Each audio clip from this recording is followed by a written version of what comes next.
Hi guys, welcome to my channel. இன்னைக்கு நம்ம எங்க வீட்டு மாடியில என்னென்ன செடி இருக்கலாம் அப்படின்னு சொல்லிட்டு பார்த்துட்டு ஃப்ரெஷ்ஷா பறிச்சு லஞ்சுக்கு ஒரு ரெசிபியும் செய்ய போறேன். ஸோ வாங்க வீடியோக்குள்ள போலாம். நாங்க பாத்தீங்கன்னா ஒரு 2-3 கலர்ல ரோஸ், அப்புறம் செம்பருத்தி ஒரு 4-5 கலர், அப்புறம் கொஞ்சம் கீரை வகைகள்லாம் வச்சிருக்கோம். இது பாத்தீங்கன்னா பெரண்டை வந்து வஜ்ரவல்லின்னு சொல்லுவாங்க. எலும்புக்கு ரொம்ப ரொம்ப நல்லது, நல்லா ஸ்ட்ரென்தன் பண்ணும். இது முடக்கத்தான் கீரைல நான் ஆல்ரெடி வந்து ஒரு தோசை ரெசிபி போஸ்ட் பண்ணிருக்கேன். நீங்க பார்க்கல அப்படின்னா டிஸ்கிரிப்ஷன் பாக்ஸ்ல ஆட் பண்றேன், போய் செக் பண்ணிக்கோங்க. பெரண்டை பாத்தீங்கன்னா நல்ல நீளமா வளர்ந்துருக்கு. இது இல்லாம வந்து ஃபுட் வேஸ்டேஜ் எல்லாம் போடும்போதும் சில செடிங்கள்லாம் வந்து கீரை, தக்காளி செடிங்கள்லாம் வளர்ந்துருக்கு. இது பாத்தீங்கன்னா மல்லிகைப்பூ செடி ரொம்ப அழகா பூத்திருக்கு பாருங்க, நல்ல வாசனையா இருக்கு. இலையெல்லாம் உதுத்து விட்டுருக்கோம், ஏன்னா சீசன் டைம்ல நல்லா பூக்கணும் அப்படிங்கிறதுக்காக. இது இல்லாம துளசி செடி எல்லாம் கொஞ்சம் இருக்கு.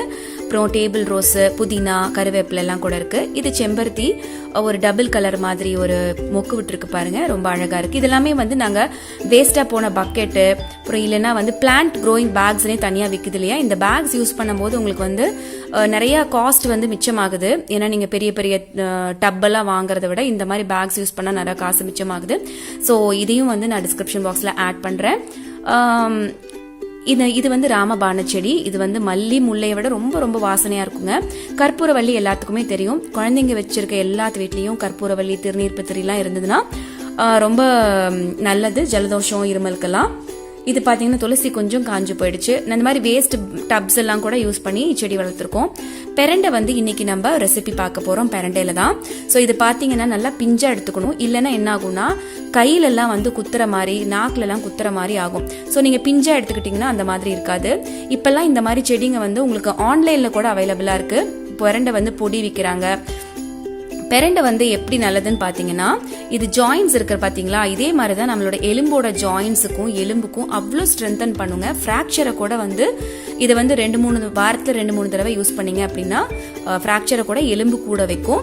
இதை நம்ம வந்து இந்த குத்தாம இருக்கிறதுக்காக இந்த ஜாயின்ஸா இருக்கு இல்லையா, அதெல்லாம் நம்ம வெட்டி எடுத்துட்டு நடுவில் இருக்கிற தண்டு பகுதியை மட்டும் எடுத்துக்கலாம். நம்ம வெளியில வாங்கும் போது பாத்தீங்கன்னா இது வந்து நாக்குல நமைச்சல கொடுக்கும். இதே நம்ம வீட்டுல வந்து பிஞ்சா எடுக்கும் போது அந்த மாதிரி இருக்காது. வெளியில வாங்கும் போது என்ன பண்ணணும்னா நல்லா நெய்யில வந்து நல்லா வறுத்துக்கணுங்க. இப்போ இலைய பொதுவா யூஸ் பண்ண மாட்டாங்க, நான் வந்து இலையும் இதுல ஆட் பண்ணிருக்கேன். அப்புறம் இது கூட வந்து ஒரு கொத்து கருவேப்பிலை, 4 வரமிளகா, கொஞ்சம் புளியும் எடுத்திருக்கேன். பெரண்டையை குட்டி குட்டியா கட் பண்ணி வச்சுக்கோங்க. இது இல்லாம கடலைப்பருப்பு, உளுத்தம்பருப்பு ரெண்டும் ஒரு டேபிள் ஸ்பூன் எடுத்திருக்கேன். தேங்காவும் கொஞ்சம் ஒரு கை அளவுக்கு தேங்காவும் எடுத்திருக்கேன்.